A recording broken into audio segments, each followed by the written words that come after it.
Dalam sejarah perkembangan Islam di Turki masa lalu, ketika Turki sebagai wilayah kerajaan Islam, Islam sendiri mengalami perkembangan yang cukup pesat di sini. Banyak sekali kemajuan-kemajuan yang dicapai Turki ketika itu, dan meninggalkan jejak-jejak peradabannya yang masih bisa kita saksikan sampai saat ini.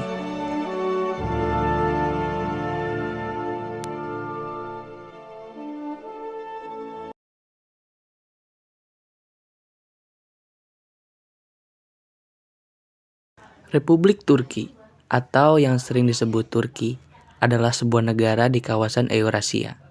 Wilayahnya terbentang dari semenanjung Anatolia di Asia Barat Daya sampai daerah Balkan di Eropa Tenggara. Turki meliputi area seluas 783.562 km persegi. Kota terbesarnya adalah Istanbul dan beribu kota di Ankara. Bahasa yang digunakan adalah bahasa Turki.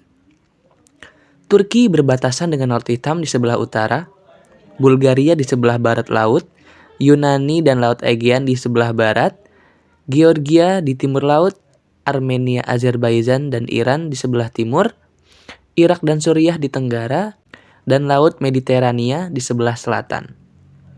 Laut Marmara yang merupakan bagian dari Turki digunakan untuk menandai batas wilayah Eropa dan Asia, sehingga Turki dikenal sebagai negara transkontinental.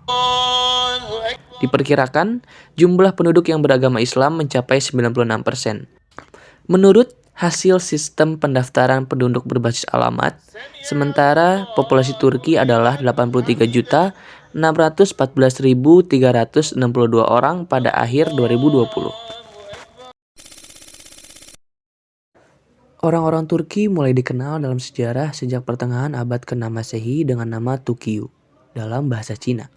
Pada mulanya mereka tinggal di lereng-lereng pegunungan Altai, di sebelah barat padang rumput Mongolia, di sebelah selatan sungai Yenisei dan danau Baikal. Tidak jelas siapa sebenarnya nenek moyang mereka. Mereka mempunyai tradisi berpindah-pindah dari satu tempat ke tempat yang lain atau disebut nomaden. Dari pegunungan Altai, mereka menyebar ke barat yaitu ke daerah Turkistan dan Khazar, Rusia Selatan. Dahulu peradaban mereka primitif. Mata pencaharian mereka adalah memelihara domba dan menjarah tetangga yang lebih lemah. Dalam bidang spiritual, kepercayaan orang-orang Turki sebelum Islam sebagaimana kepercayaan orang-orang primitif, mereka beribadah, menyembah patung, dan percaya dengan roh halus.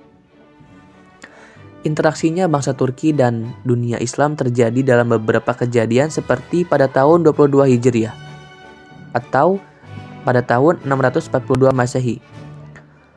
Pasukan Islam bergerak menuju wilayah Albab untuk menaklukkannya. Wilayah tersebut merupakan tempat tinggal orang-orang Turki. Di sanalah panglima pasukan Islam Abdurrahman bin Robi'ah bertemu dengan raja Turki yang bernama Shah Baraj.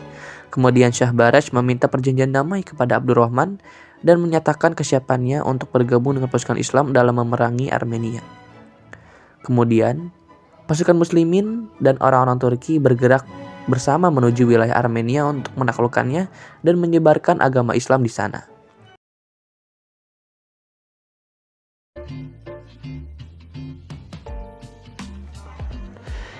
Turki memiliki banyak sekali jejak peradaban Islam dalam bentuk bangunan kokoh nan megah, serta memiliki arsitektur yang sangat indah seperti masjid, madrasah, serta istana. Dari banyaknya jejak peradaban Islam itu, salah satu yang menyita perhatian saya adalah Blue Mosque.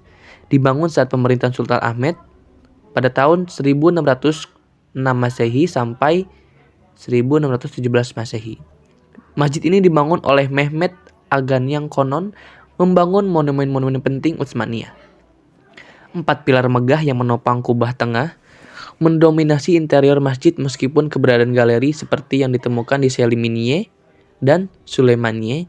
Tetapi di sini mereka gagal mengurangi pengenaan tiang-tiang ini yang sering disamakan dengan kaki gajah.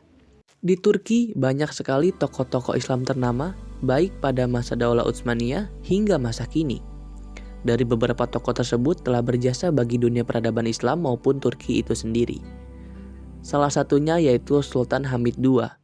Nama penuh beliau adalah Sultan Abdul Hamid II, kasih sistem telegraf dan transportasi, yaitu konstruksi rel kereta api Hijaz. Selain itu, Terdapat pula organisasi Turki. Landscape Islam Turki di negara-negara Eropa dengan populasi Muslim Turki yang besar didominasi oleh organisasi-organisasi Islam yang berakar di Turki.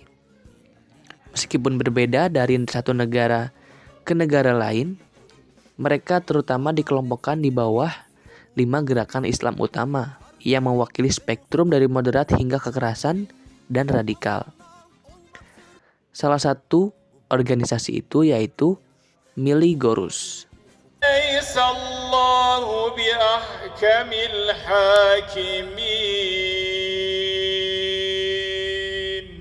Keseharian umat Islam di Turki tidak jauh beda pada umumnya, seperti beribadah sholat, puasa, dan haji ke Mekah, serta mengenakan jilbab.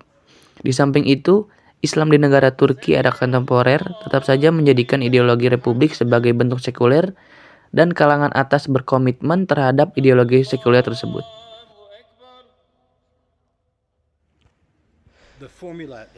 Terdapat beberapa problematika yang terjadi di Turki baru-baru ini, dan dari berbagai problematika ini menyangkut dengan kehidupan umat muslim di sana.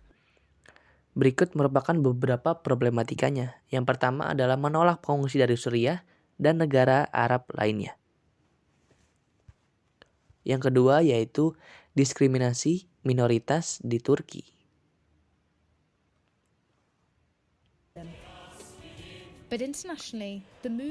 Lalu yang ketiga yaitu kontroversi Hagia Sophia menjadi masjid.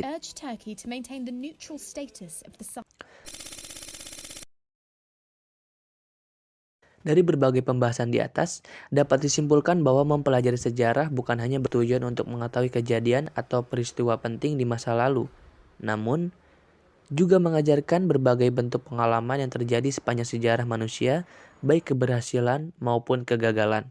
Sehingga mempelajari sejarah sangatlah penting bagi kita agar dapat mengetahui dan mengenal akar sejarah diri kita. Karena mau tidak mau, kita adalah hasil dan pencapaian dari peristiwa sejarah tersebut. Sekian dari saya. Wassalamualaikum warahmatullahi wabarakatuh.